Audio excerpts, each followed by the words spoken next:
Vamos directo con Santiago Pérez, él es analista internacional, él está allá en Brasil, en Río de Janeiro. Santiago, gusto en saludarte. ¿Cuál es la lectura de que Evo gana en las presidenciales y su partido, la mayoría en la Asamblea? Santiago, te escucho.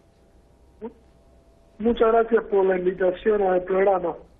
Me parece que el éxito electoral de Evo Morales radica en su habilidad para combinar políticas sociales que desde el Estado lograron sacar amplias capas de la población de la pobreza y al mismo tiempo combinar esto con un éxito económico, inflación baja, alto crecimiento, y el presidente Morales ha sabido combinar una política, si se quiere, de corte socialista con una apertura a los mercados, ya que el sector empresario ha apoyado la gestión, ha sido, hasta el país ha estado abierto a las inversiones, ha logrado colocar deuda pública, deuda soberana a tasas de interés muy bajas.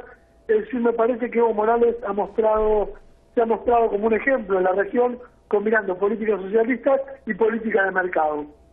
Santiago, con este triunfo, ¿Evo asegura un mandato estable? Sin lugar a dudas, me parece que Evo Morales se encamina a un nuevo mandato de estabilidad y gobernabilidad.